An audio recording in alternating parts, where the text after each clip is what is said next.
नहीं हो रहा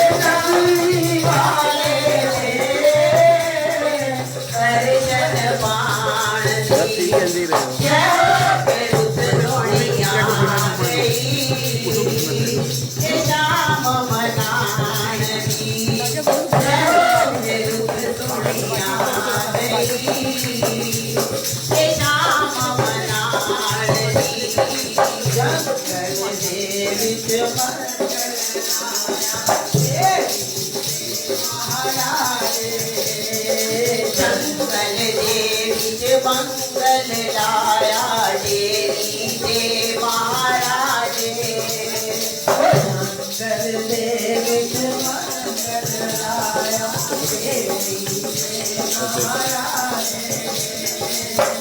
मंगल देवी मंगल लाया देवी दे महाराज मंगल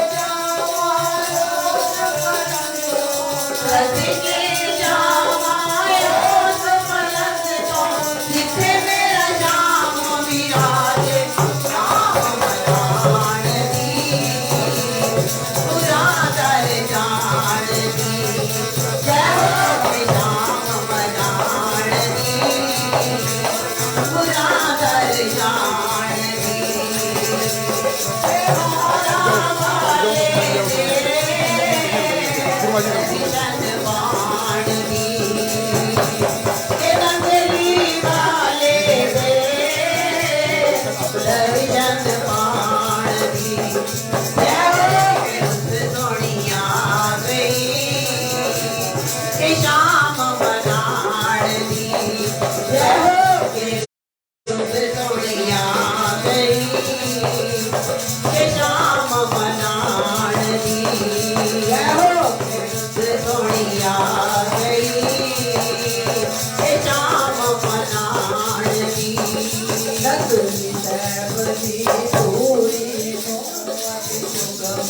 महाराज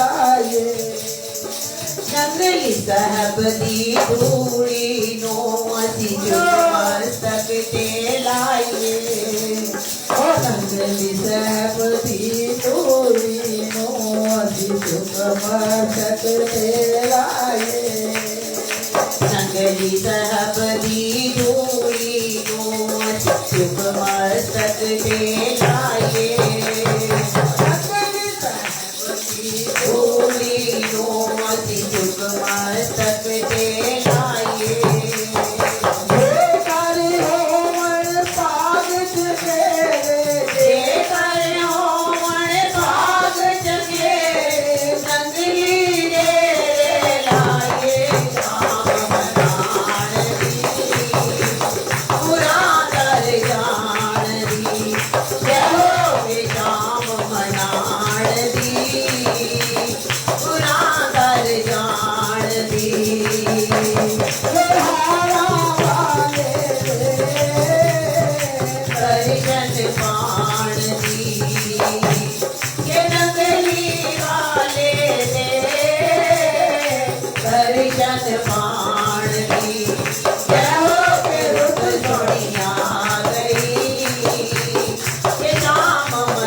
जय हो के रुत सोनिया गई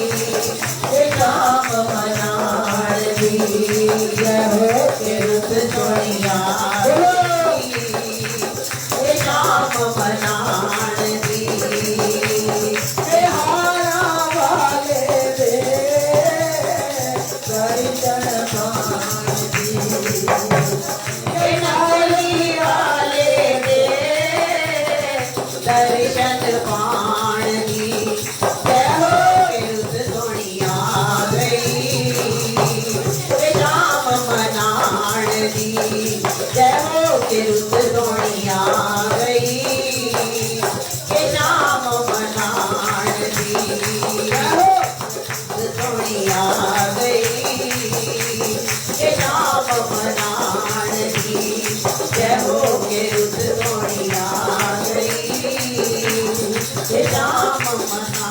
बोलो जयकारा बोल मेरे श्री गुरु महाराज की जय।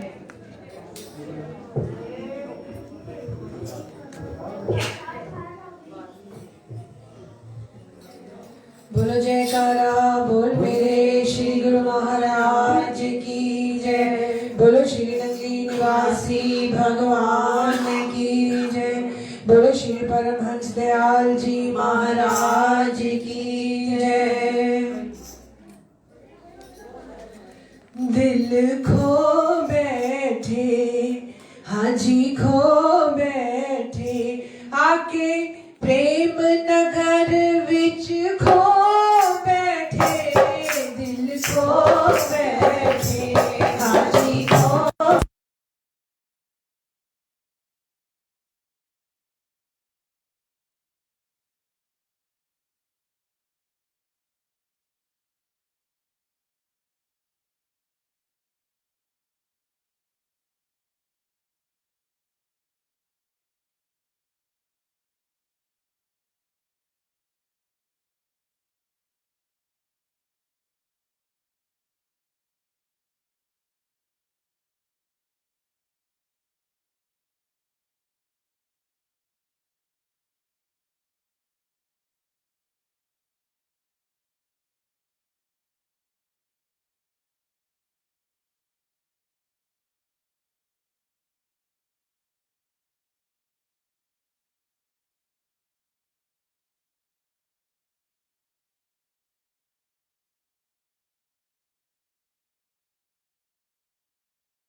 युग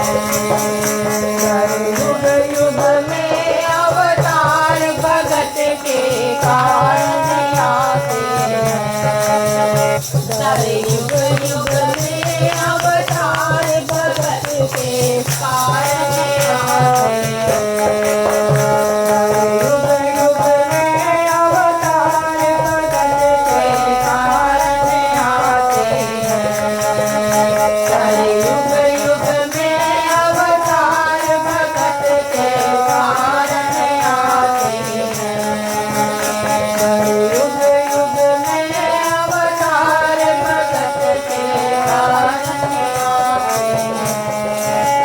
बोलो जयकारा बोले शिव महाराज की जय। बोली साचे दरबार की, श्री नंगली निवासी भगवान की जय।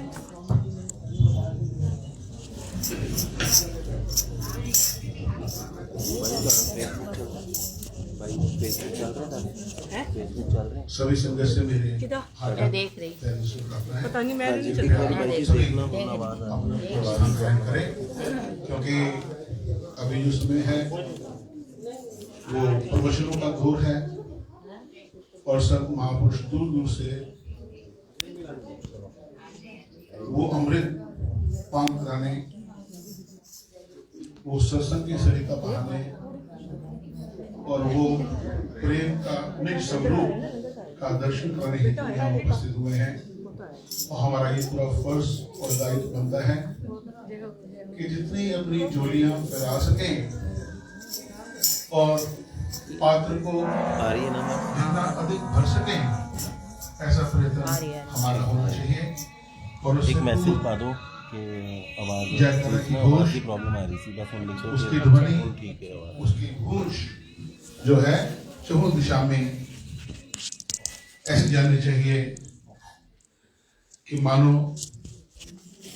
हम आज दूर दरगाह में, वैकुंठ में, उससे भी अधिक सुंदर स्थान में विराजमान होकर परम पिता परमात्मा के दर्शन दीदार कर रहे हैं। और आज हमारे उनके बीच में कोई पर्दा नहीं, अगर है तो उसको दूर करके एक साइड पर कर दें और इतना पतला कर दें कि इसकी कोई बिसात ना रहे हमारे मध्य में रूबरू होने का। आइए एक जयघोष बड़े प्रेम के साथ ऊंची ध्वनि में बोलो जयकारा बोल मेरे श्री गुरु महाराज की जय। बोलो सांचे दरबार की, बोलो श्री नंगली निवासी भगवान की, बोलो मेरी सच्ची सरकार की, बोलो स्वामी जी महाराज की। परम पूज्य परम श्रद्धेय अर्चनी मंदिर गुरु तुल्य परम सम्माननीय शासन मिशन के परमाध्यक्ष पूज्य पाद श्री स्वामी धर्मानंद जी महाराज, परम पूज्य परम श्रद्धेय अर्चनी वंदनीय परम सम्माननीय हमारे परम पूज्य परम श्रद्धेय श्री स्वामी ध्यान प्रेमानंद जी महाराज, शाश्वत मिशन का पूज्य संत समाज, धनी बुजुर्गों, भाइयों, माता और बहनों, आज सुबह से ही एक अलग आनंद, आह्लाद, उत्साह और लगन का रूप देखने को मिला। सोचते तो ये थे कि इसी में अपनी जिंदगी बीत जाए, पर कुदरत के नियम ऐसे कड़े हैं, उसमें किसी का हस्तक्षेप वाजिब नहीं। और जैसे जैसे महा कार्यक्रम अपने समापन की ओर बढ़ता है, जो कृपा का अथाह सागर है वो ठाठे मारने लगता है।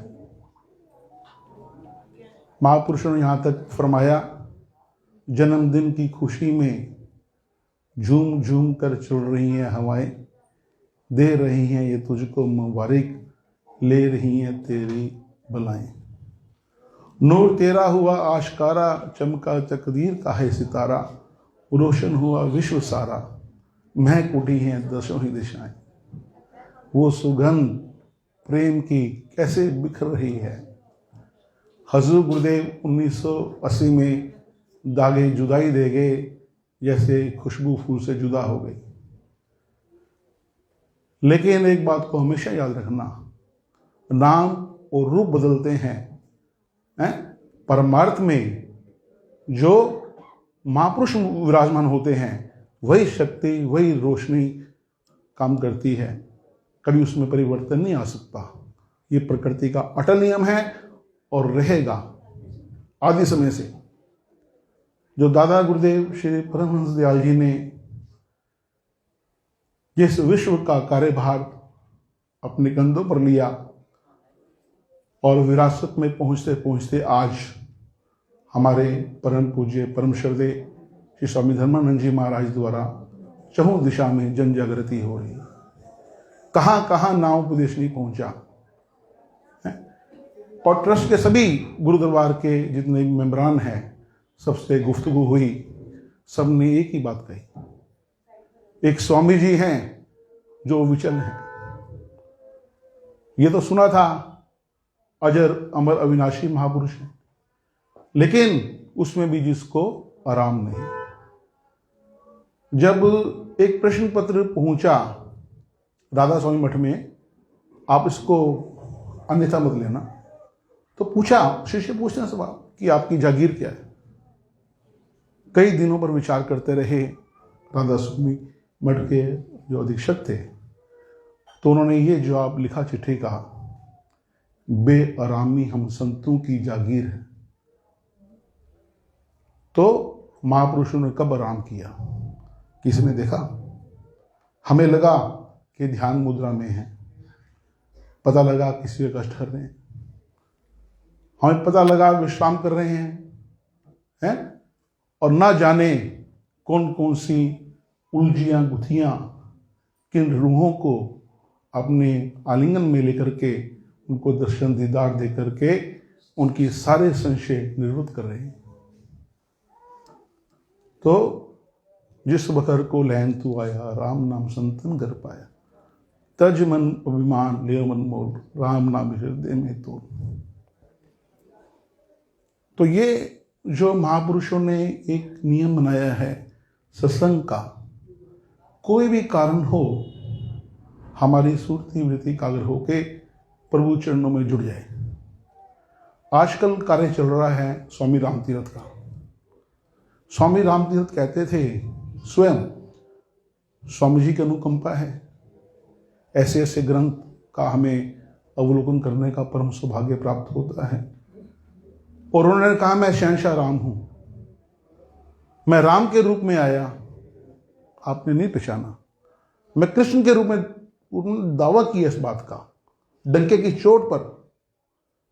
महापुरुष गिनाते भी हैं समय आने पर, लेकिन वो पात्र देख लेते हैं किसको वो चीज जो है अर्पण करनी है। और तब तक महापुरुषों को चैन नहीं आता जब तक उनका मकसद पूरा ना हो। इसी कारण से इतने विकट समय में भी पिछले 8-9 महीने में मैंने नहीं सुना स्वामी जी का कोई प्रोग्राम रद्द हुआ हो।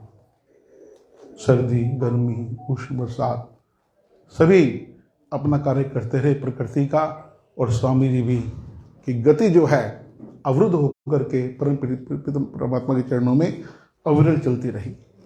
और ये ग्रंथों का शाश्वत प्रेरणा का जब वहाँ पर उद्घाटन हुआ, आप ही के मिशन के स्वामी विज्ञान प्रेमानंद जी मौजूद थे। उन्होंने भी ये शब्द कहे, कहते हैं संगत के दर्शन किए हुए ऐसे लगता है बरसों बीत गए हैं। ये दयाल महापुरुष की कृपा है, संगत के आज दर्शन करा दिए नगली साहब ने। तो कल भी आपने यही कहा अपने मुख से कि इतना जो है प्रेम, इतना उल्लास, अन्यंत्र कहाँ मिलेगा। ये नगली निवासी भगवान जी की जो अनुकंपा है उसको हम कैसे उससे इनकार कर सकते हैं। भर भर के वो लुटा रहे हैं। और कल भी ये बात हुई थी कि जब वो आए हुस्ने बसीरत ना थी, जब वो आए तो हुस्ने बसीरत ना थी। और कल नज़ारा था तो ये आंखें ना थी, आज आंखें मिली तो नज़ारा नहीं। हर पल हर क्षण महापुरुषों के चरणों में, उनके सानिध्य में, छत्र छाया में, उनकी अध्यक्षता में बीत जाए। और क्या चाहिए हमें। कहते कुछ मांगना नहीं, कुछ बोलना नहीं। गुरुवाणी में तो इस पर बहुत लंबी चर्चा हुई है। भाई चमन लाल जी आए थे रामनवमी पर, बाबा बोलना क्या कहिए, राम नाम रम रहिए, संत मिले थे कहिए सुनिए, असंत मिले थे मौन रहिए। आगे क्या बोला, बाबा बोले स्यों परोपकारी हैं, असंत बोले तो जख मारे। तो महापुरुषों का ये फरमान है, आप इस कीमती समय को संभालो, अपने ध्यान को एकाग्रित करते हुए जो है परम पिता परमात्मा के चरणों में जुड़े रहो। तो आप स्वामी जी महाराज का पूरे विश्व में जन्मोत्सव मनाया जा रहा है। ये मैं झूठ नहीं कह रहा हूँ, हमारे इंटरनेट के माध्यम से सभी देशों में इसका लाइव प्रसारण हो रहा है। कोई आज देखेंगे, कुछ थोड़ी देर बाद देखेंगे, कई रात है कई दिन है, तो पूरे विश्व में एक तरह से उनका सम्मेलन मनाया जा रहा है। एक छोटी सी गणना लेकर 2 मिनट में समाप्ति करूंगा। हजूर गुरुदेव सार प्रभु का मैसेज मिला स्वामी जी को। हजूर गुरुदेव की तबीयत बहुत खराब थी अंदर में, तो स्वामी जी को मैसेज मिला। स्वामी जी दिल्ली में सेवा में थे, तो उसी समय चल दी। मैं सेवा भाव की बात कर रहा हूँ।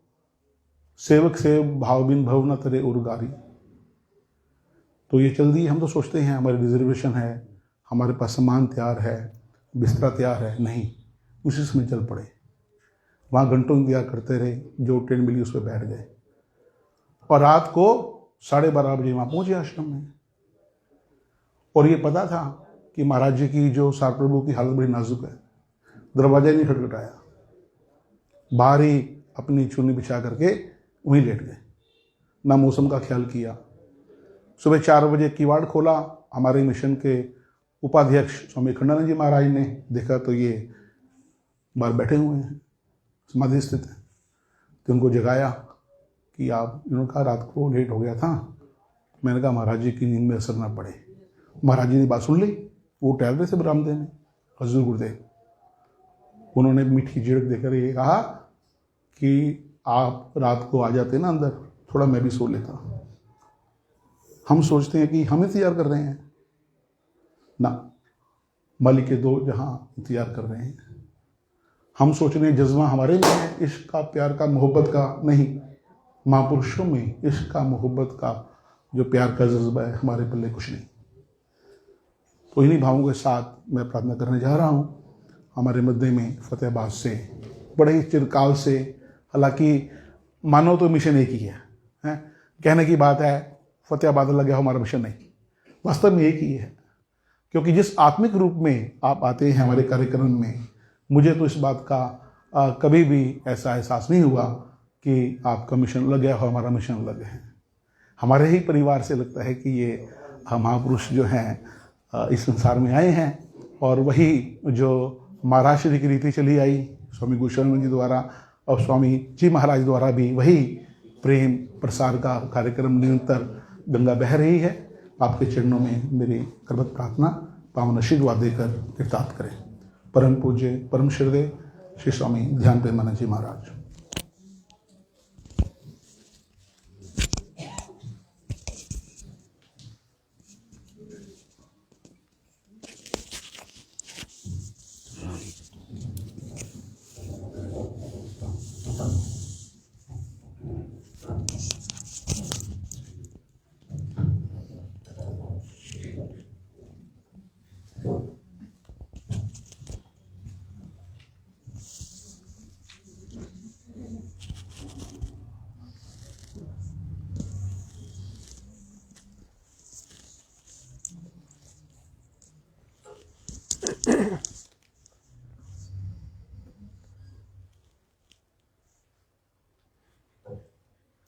सतगुरु जी तुम दयाल हो,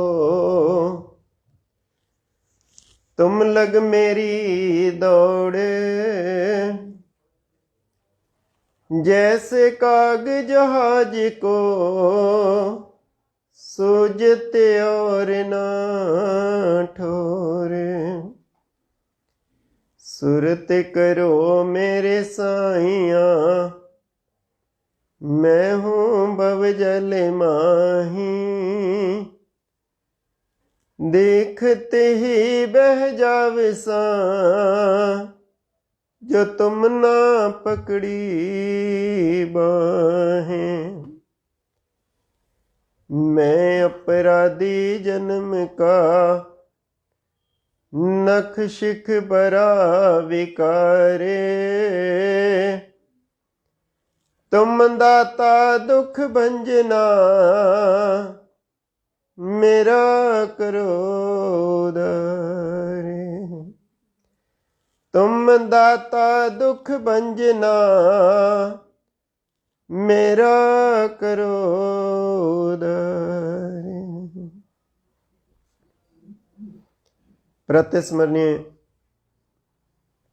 हृदय सम्राट घटघट वासी प्राणधन महाप्रभु श्री नंगली निवासी भगवान जी के पावन चरण कमलों में कोटि कोटि दंडवत प्रणाम। श्री सतगुरुदेव भगवान जी के श्री चरणों में मंचासीन श्रद्धेय श्री स्वामी जी महाराज, सभी संतजन व अपनी अपनी अगाध श्रद्धा निष्ठा और प्रेम को लेकर के आए हुए प्रभु प्रेमियों, माताओं, बहनों, अपनी मनोवृत्ति को एकाग्र करते हुए मेरे साथ मिलकर के जय घोष करें। बोलो जयकारा, बोलो मेरे श्री गुरु महाराज की, बोलो साचे दरबार की, बोलो श्री नंगली निवासी भगवान की, बोलो श्री परमहंस दयाल जी महाराज की, श्री स्वामी जी महाराज की। परम सौभाग्य है सबका जिन्हें गुरु चरणों में बैठकर श्री सतगुरुदेव भगवान जी के पावन दर्शन दीदार करने, उनके वचन प्रवचन, महापुरुषों के वचन प्रवचन सुनने और गुणगान करने का सुअवसर प्राप्त होता है। और ये श्रेय मिलता है स्वामी जी को, जो समय समय पर ऐसे आयोजन करवाते रहते हैं। बड़ी विकट परिस्थितियों में भी, जैसा भी आप सुन रहे थे, उन दिनों में भी चाहे ऑनलाइन ही कार्यक्रम चलता रहा, शायद कोई कार्यक्रम रद्द नहीं किया। अभी रवि मोहन जी बड़ी सुंदर बात कह रहे थे कि बेआरामी में भी आराम है। किसी शायर ने बड़ा सुंदर लिखा है कि बड़ा सरमाया है मोहब्बत में सब कुछ लुटा देना। बड़ा सरमाया है मोहब्बत में सब कुछ लुटा देना, फकीराना लिबास आते ही दिल सहाना बनता है। देखने को लगता होगा लोगों को कि फकीरों के पास क्या है, परंतु इतिहास गवाह है, बड़े बड़े अरबों खरबों पति के मालिक जाने के बाद कौन याद करता है। लेकिन फकीरों की दरगाह पे हजारों वर्ष हो गए जिनको गए हुए, मेले लगते हैं, दुनिया सजदे करती है, तो कुछ होगा ना। श्री नंगली निवासी भगवान सब कुछ छोड़ छाड़ करके कहाँ टेरी और कहाँ आगरा जाकर के तप किया, दीन दुनिया से मुख मोड़ करके जाकर के बैठ गए। जीवन भर धन को, पैसे को स्पर्श नहीं किया। आज दौलत उनके पीछे धक्के खा रही है, भटक रही है।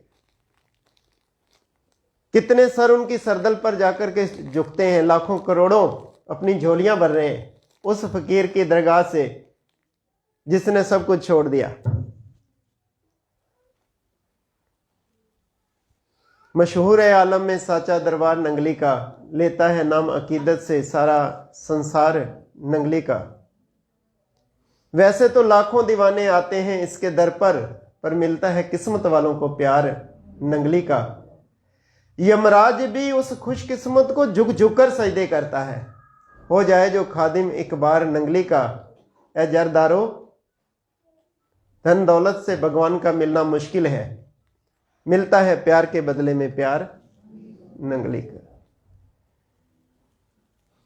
इस धन दौलत पदार्थों का महत्व वो केवल तब तक है जब तक ये शरीर है। बहुत सारे लोग उसी दौलत को दौलत मान करके भटक जाते हैं अपनी राह से, परंतु सच्ची दौलत के लिए महापुरुषों ने कहा है। कबीर जी महाराज कहते हैं कि कबीर सब जग निर्धना। लोग कहते होंगे हम धनवान हैं, लेकिन कबीर जी कह रहे हैं, फकीरों की वाणी है कि कबीर सब जग निर्धना, धनवंता नहीं कोई। फकीर की दृष्टि में इस धन का कोई महत्व नहीं है। धनवंता नहीं कोई, धनवंता सोई जानिए नाम धन जे होए। जिसने नाम की कमाई की है, परम धन तो वही है जो जन्म जन्मांतरों तक साथ जाने वाला है।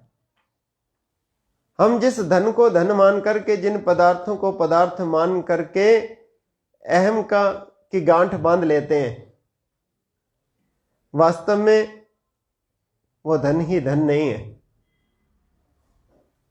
हमें आवश्यकता है इन गहराइयों को समझने की। महापुरुषों की हर बात में कोई ना कोई राज होता है। अगर उन्होंने ये कहा कि बेचैनी नहीं, उस बेचैनी में भी आनंद है। दिन रात भरसक प्रयास करके भी महापुरुष खूब आनंदित रहते।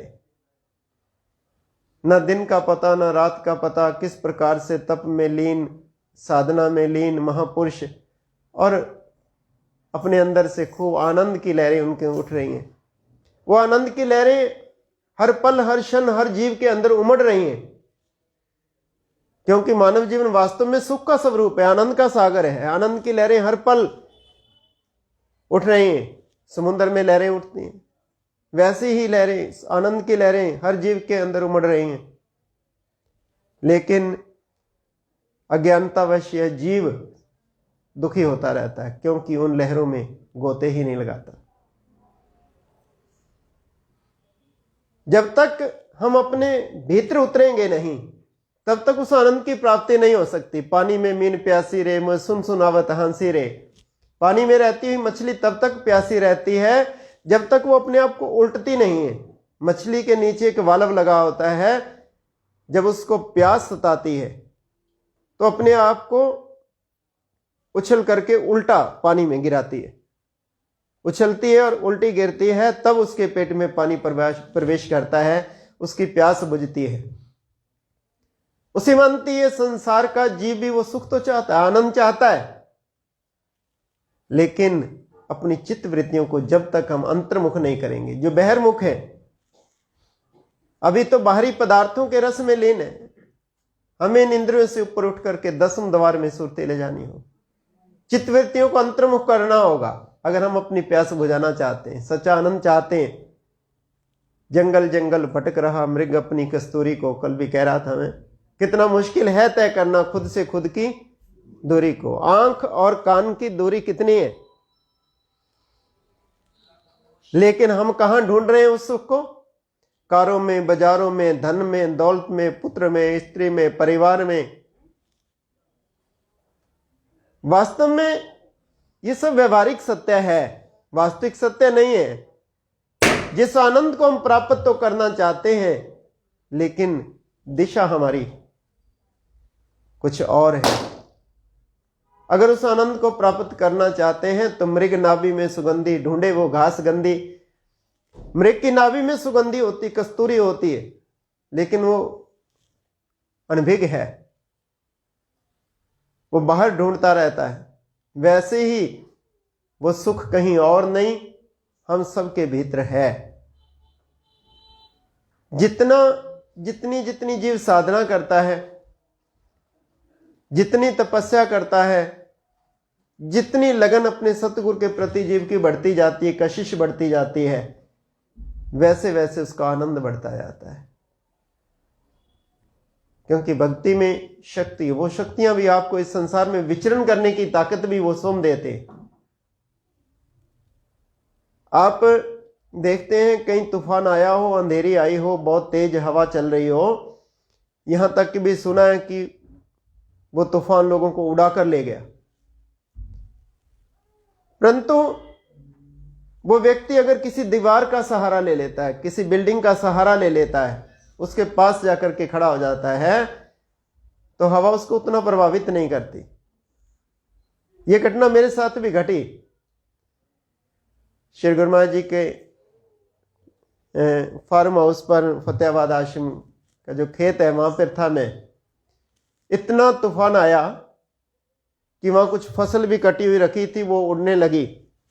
उसको देखने के लिए जब हम करीब गए तो तूफान की गति इतनी तेज हो गई कि वो गेहूं और बरसे इत्यादि का ये सब वो रखा हुआ था, ढेर लगा हुआ था, वो तो एक एक तिनका हो गया, उड़ गया सब। लेकिन अपने आप को संभालना भी मुश्किल हो गया। लुढ़कते हुए बड़ी मुश्किल से जाकर के किसी पेड़ का सहारा लिया, तब जाकर के उड़ने से बचे।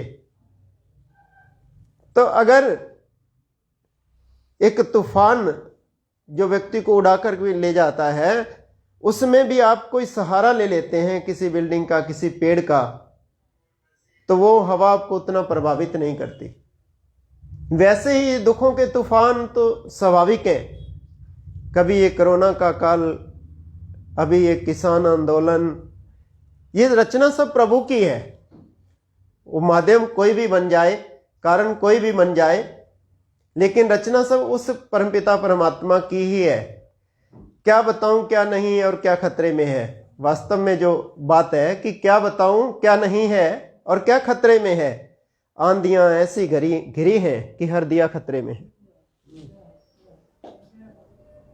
परंतु इसके लिए अगर हमें सहारा मिल जाए, एक दिया हवा में बुझने जा रहा है, उसको कोई ओट कर देते हो आप, तो वो लो बुझती नहीं। आप जोत जलाते हैं, कहीं हवा में रखी तो आप उसके ऊपर एक चिमनी रख देते हो कि हवा उसको प्रभावित ना करे, तो वो जगमगाती रहती है। वैसे ही ऐसे कवच अगर हमें मिल जाए, और कौन सा कवच? श्री रामचरितमानस में स्पष्ट शब्दों में लिखा है, कवच अमेध विपर गुरु पूजा, तेहि सम विजय उपाय ना दूजा।